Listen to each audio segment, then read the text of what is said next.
अस्सलामुअलैकुम। उम्मीद करता हूँ आप तमाम दोस्त अहबाब खैर आफियत से होंगे। ख़वातीन को समझना अगरचे दुनिया का मुश्किल तरीन काम है, लेकिन साइंसदानों ने मर्दों को ख़वातीन के दिमाग के मुतल्लिक बता दिया है कि वो किस तरह काम करता है और ख़वातीन की नफ्सियात क्या होती हैं। साइंसदानों ने औरतों की नफ्सियात के हवाले से 7 ऐसी चीज़ें बताई हैं जिनसे ख़वातीन की सोच का किसी कदर अंदाज़ा लगाया जा सकता है और इन्हें समझा जा सकता है। वो 7 बातें मैं आपको इस वीडियो में बताने वाला हूँ, तो वीडियो को एंड तक ज़रूर देखिएगा। तो चलिए मौजू का आगाज़ करते हैं। माहिरीन ने जो पहला इंकशाफ किया है वो शोहर हजरात के लिए खासा परेशान कुन है। माहिरीन का कहना है कि ख़वातीन अपने शोहरों के दिमाग पढ़ने की सलाहियत रखती हैं। शोहर जो कुछ करते हैं उसका बीवियों को बहुत हद तक अंदाज़ा हो जाता है। माहिरीन का कहना है कि ख़वातीन अगरचे लड़ाई झगड़े को नापसंद करती हैं, लेकिन अगर लड़ाई के दौरान शोहर की तरफ से जवाब ना दिया जा रहा हो और मुकम्मल खामोशी हो तो ये बात नफ्सियाती तौर पर ख़वातीन को लड़ाई से भी ज़्यादा नापसंद होती है। ख़वातीन नफ्सियाती तौर पर चाहती हैं कि लड़ाई के दौरान उनके शोहर भी उनकी बातों का जवाब दें और खामोश हरगिज़ ना बैठें। ऐसे में मर्द को मुकम्मल खामोशी ख़वातीन के लिए नाकाबिले बर्दाश्त होती है। ख़वातीन मखसूस अय्याम, हामला होने, बच्चों की निगहदाश्त, चिड़चिड़ेपन और हार्मोन्स की तब्दीली जैसी वजूहात की बिना पर शोहर के साथ खलवत में जाने से इनकार कर सकती हैं।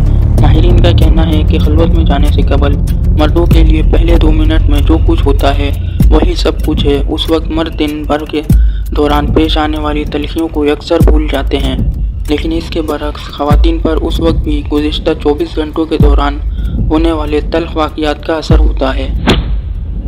ख़वातीन का दिमाग अल्फाज और आवाज़ों को ज़्यादा तवज्जो से लेता है और ज़्यादा मुतहरिक होकर सुनता है। अपनी तहकीक के दौरान माहिरीन ने कुछ मर्द व ख़वातीन को एक नावल सुनने को कहा और साथ ही उनके दिमाग के टेस्ट भी किए। माहिरीन ने देखा कि नावल सुनने के दौरान ख़वातीन के दिमाग का दायां और बायां दोनों हिस्सा मुतहरिक रहे, जबकि मर्दों का सिर्फ बायां हिस्सा ही मुतहरिक हुआ।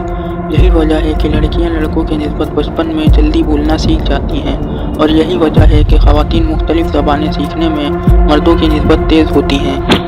ख़वातीन के अय्याम पूरा महीना उन पर असरअंदाज होते रहते हैं, क्योंकि उससे उनमें मुसलसल हार्मोन्स की तब्दीली होती रहती है। यही वजह है कि ख़वातीन का मिजाज, हसासियत और तवानाई की कैफियत महीना भर तब्दील होती रहती है। अय्याम शुरू होने के 12 से 24 घंटे कबल ख़वातीन की बदमिजाजी और चिड़चिड़ापन उरूज पर होता है। लिहाजा उन दिनों में मर्दों को ख़वातीन की तलख़ बातें बर्दाश्त करनी चाहिए और उनकी मजबूरी समझना चाहिए। ख़वातीन का दिमाग जहाँ दीगर सलाहियतों में मर्द से ज़्यादा मुतहरिक और तेज़ होता है, वहीं उसकी एक खामी ये है कि यह हर खतरे और कठिन सूरत हाल का सामना करने की सलाहियत नहीं रखता। इसके बरक्स जब मर्दों को किसी खतरे या बुरे हालात का सामना होता है तो उनका दिमाग बेहतर कारकर्दगी का मुजाहिरा करता है। माहिरीन का कहना है कि 40 से 50 साल की उम्र के दौरान ख़वातीन पर हार्मोन, एस्ट्रोजन और ऑक्सीटोसिन का ज़्यादा असर नहीं होता।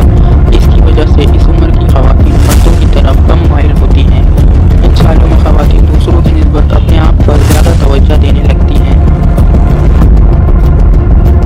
उम्मीद करता हूँ आपको वीडियो पसंद आई होगी। अगर वीडियो पसंद आई है तो अपने दोस्तों के साथ इसे शेयर करें और वीडियो को लाइक करें। चैनल पर पहली बार आए हैं तो चैनल को सब्सक्राइब कर लें। मिलते हैं एक और मालूमाती वीडियो के साथ, तब तक के लिए खुदा हाफिज़।